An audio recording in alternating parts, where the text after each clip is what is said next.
Now after the death of Joshua, it came to pass that the children of Israel asked the Lord, saying, Who shall be first to go up for us against the Canaanites to fight against them? And the Lord said, Judah shall go up. Indeed, I have delivered the land into his hand. So Judah said to Simeon his brother, Come up with me to my allotted territory, that we may fight against the Canaanites, and I will likewise go with you to your allotted territory. And Simeon went with him. Then Judah went up, and the Lord delivered the Canaanites and the Perizzites into their hand, and they killed 10,000 men at Bezek. And they found Adoni-Bezek in Bezek, and fought against him, and they defeated the Canaanites and the Perizzites. Then Adoni-Bezek fled, and they pursued him, and cut off his thumbs and big toes.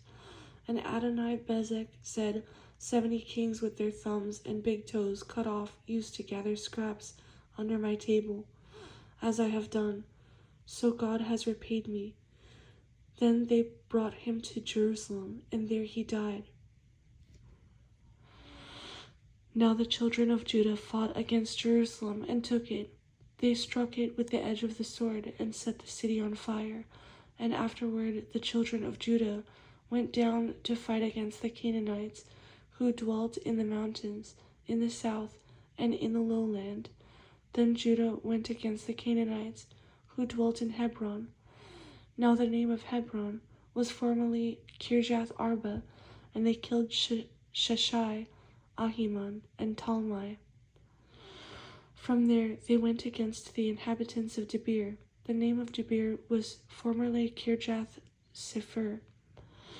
Then Caleb said, Whoever attacks Kirjath Sepher and takes it, to him I will give my daughter Aksha as wife. And Othniel, son of Kenaz, Caleb's younger brother, took it. So he gave him his daughter Aksha as wife.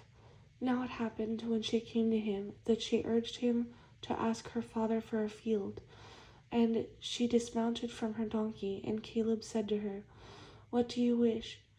So she said to him, Give me a blessing, since you have given me land in the south. Give me also springs of water. And Caleb gave her the upper springs and the lower springs. Now the children of the Kenite, Moses' father-in-law, went up from the city of palms with the children of Judah into the wilderness of Judah, which lies in the south near Arad. And they went and dwelt among the people.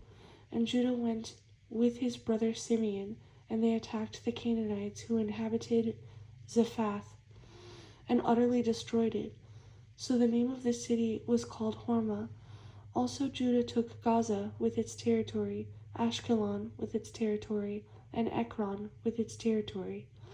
So the Lord was with Judah, and they drove out the mountaineers, but they could not drive out the inhabitants of the lowland, because they had chariots of iron. And they gave Hebron to Caleb, as Moses had said. Then he expelled from there the 3 sons of Anak. But the children of Benjamin did not drive out the Jebusites who inhabited Jerusalem. So the Jebusites dwell with the children of Benjamin in Jerusalem to this day.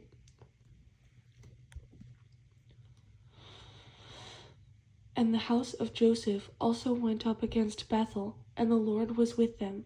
So the house of Joseph sent men to spy out Bethel. The name of the city was formerly Luz. And when the spies saw a man coming out of the city, they said to him, Please show us the entrance to the city, and we will show you mercy. And we will show you mercy.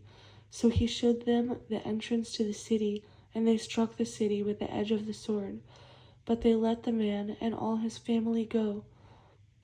And the man went to the land of the Hittites, built a city, and called its name Luz, which is its name to this day.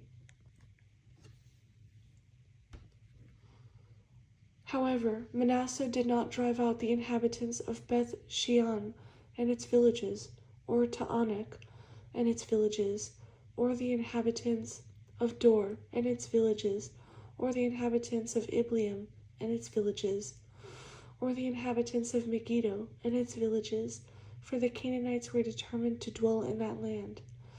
And it came to pass, when Israel was strong, that they put the Canaanites under tribute, but did not completely drive them out. Nor did Ephraim drive out the Canaanites who dwelt in Gezer, so the Canaanites dwelt in Gezer among them. Nor did Zebulun drive out the inhabitants of Kitron, or the inhabitants of Nahalal, so the Canaanites dwelt among them, and were put under tribute. Nor did Asher drive out the inhabitants of Akko, or the inhabitants of Sidon, or of Alab, Akzib, Helba, Aphik, or Rehob, so the Asherites dwelt among the Canaanites, the inhabitants of the land, for they did not drive them out. Nor did Naphtali drive out the inhabitants of Beth Shemesh, or the inhabitants of Beth Anath, but they dwelt among the Canaanites, the inhabitants of the land. Nevertheless, the inhabitants of Beth Shemesh and Beth Anath were put under tribute to them, and the Amorites forced the children of Dan into the mountains, for they would not allow them to come down to the valley.